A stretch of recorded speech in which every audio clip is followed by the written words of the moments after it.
Okay, thank you for giving me this opportunity to present my paper in this panel session. My paper is entitled, Should Sexual Violence Prevention Programs on College Campuses Stop Using the Concept of Consent?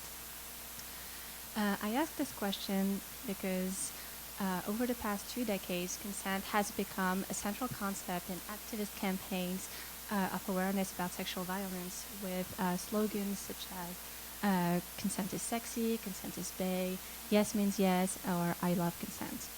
And prevention programs based on consent education have become increasingly popular, and many universities and colleges across the US have made it mandatory for their students. So in my paper, I try to answer 3 questions. One, why has consent become a central concept in sexual violence prevention? 2, how effective is the concept of consent to conceptualize and address the causes of sexual violence?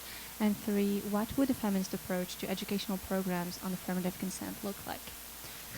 So I will now briefly summarize my answers to each of these questions. Why has consent become a central concept in sexual violence prevention? Well, first of all, since the 1970s, legal reforms have increasingly made lack of consent the central element in the definition of acts of sexual violence. In the 1970s, the women's movement put rape on the public agenda, and since then, the anti-rape movement in the US has raised awareness about the prevalence of rape in general, tried to change the social representations of rape, and lobbied for legal reforms to change the definitions of rape. Most definitions used to include an element of force used by the perpetrator and acts of positive resistance by the victim. And over the past decades, definitions of sexual assault have increasingly made the victim's lack of consent the central element. And the FBI's change of its definition of rape in 2013 is a telling example of this change. As you can see, the victim's lack of consent is now the only criteria.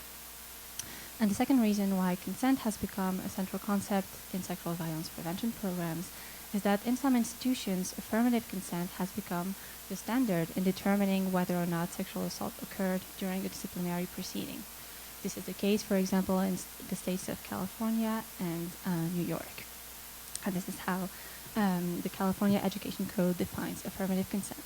The purpose of affirmative consent, or a yes means yes approach to consent, was to change the object of scrutiny. Instead of examining the victim's behavior in search of a clear expression of non-consent, affirmative consent focuses on whether or not both partners actively asked for consent.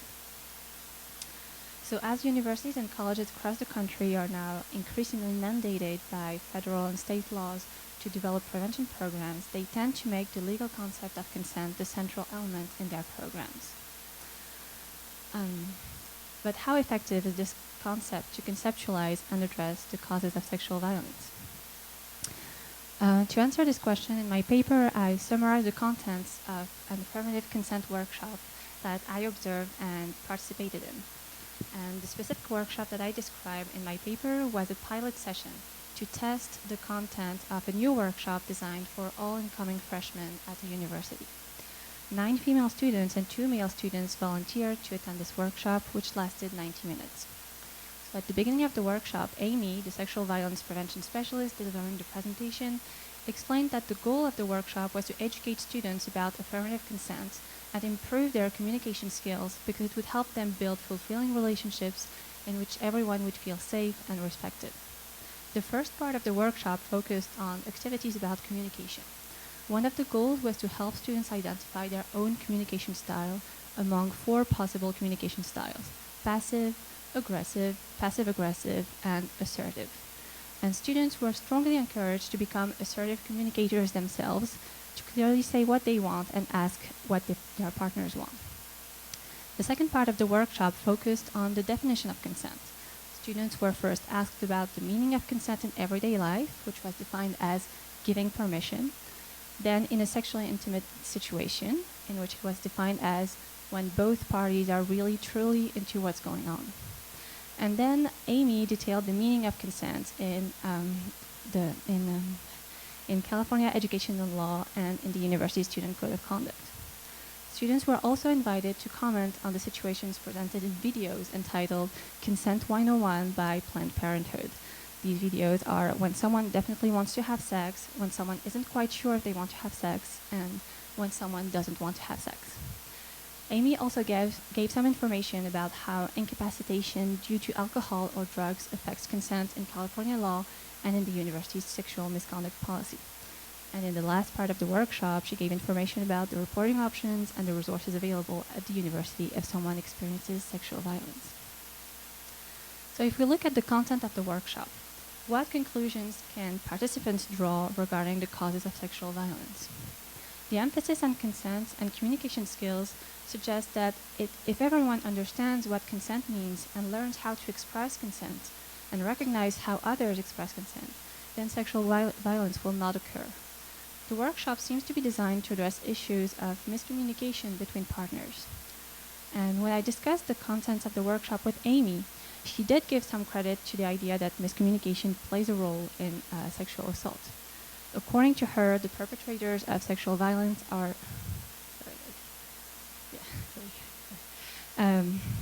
according to her, the perpetrators of sexual violence are either ill-intentioned, in which case they are quite aware that they are harming someone else, or they lack empathy, which may lead them to misunderstand their victim's refusal. However, in studies where those who experience sexual violence describe the context of their assault, it seems clear that in most cases the victim's lack of consent was perfectly understood and deliberately ignored by the perpetrator. For example, the results of the most recent large-scale quantitative study of sexual assault in institutions of higher education show that the two most common tactics used by perpetrators are coercion by physical force and taking advantage of their victims while they are unconscious or incapacitated due to alcohol or drugs. Moreover, research focusing on how men and women communicate and interpret consent to sex shows that they know that a yes or a no can be expressed in a variety of ways, both verbal and nonverbal. So for example, during the workshop, when students were asked how they would let someone know that they don't want to have sex, the answers they gave were very consistent with the cultural norms of communication. Most answers gave examples of indirect verbal refusals, such as, "I'm sleepy, let's do it a different time," "I have to go somewhere," or "I'm on my period." So some examples also showed that body language was perfectly understood as a way of expressing an unwillingness to have sex, with examples such as "there may be kind of still, not really moving," or "withdrawing." So if students do understand when others express their willingness or unwillingness to have sex, why is a workshop on affirmative consent and communication skills seen as necessary? Well, miscommunication is a popular framework of explanation for sexual violence precisely because it serves a function. It avoids having to hold perpetrators accountable by presenting them as people who unknowingly caused harm. It keeps us from questioning more systemic power relations by focusing on interpersonal communication skills, and it provides universities with an easy solution to sexual violence on their campus, teaching students how to become assertive communicators. But if we go back to what Amy said, she also suggests that the focus on consent and communication may have more to do with changing general beliefs and attitudes that allow perpetrators to claim that there was a misunderstanding. So it's also about shifting the social norms and normalizing conversations around consent to help everyone recognize abusive situations and also to lower peer support for violent behaviors. However, if the purpose of consent education is to change community norms that support sexual violence, then such workshops should adopt a clear feminist approach and politicize consent in different ways. One way of doing that would be to contextualize consent. Consent is defined as the manifestation of the free will of an individual, which follows the logic of liberal contract theory, in which individuals are portrayed as autonomous and rational beings who can negotiate sex on an equal footing. However, in real life, this is rarely the case. And when talking about consent, it is crucial to discuss power dynamics within a relationship as larger structural systems of oppression, which may impact someone's ability to refuse sex. So economic dependence, gendered socialization, or even immigration status can all play a role in how people negotiate sex. Another way of politicizing consent would be to move from a gender-neutral to a gender-transformative approach. because throughout the workshop, consent was presented as a consensual message that applies to everyone. While this is theoretically true, it clouds our understanding of the gendered aspects of sexual violence. Amy, for example, explained that for her there is a difference between being an educator and being an activist, which is why she claimed that she felt like she had to be gender neutral in the way she talked about sexual violence and consent. And presenting consent as something that everyone must learn in order to avoid unknowingly causing harm may be a way of avoiding conflicts by not antagonizing men and trying to gain their support, as Caitlin, a student peer educator, explained. But not saying that almost all perpetrators of sexual assault are men, whether the victims are female or male, keeps us from examining why perpetrators feel entitled to disregard someone else's desires and value their own pleasure more than anything else. A gender transformative approach would challenge the gender norms that create the conditions for sexual assault by inviting students to reflect on the social constructions of sexuality and of various forms of masculinity and femininity. This could include discussing, for example, discourses that eroticize violence and domination, that shame women who express their sexual desires and portray men as always wanting sex, for example.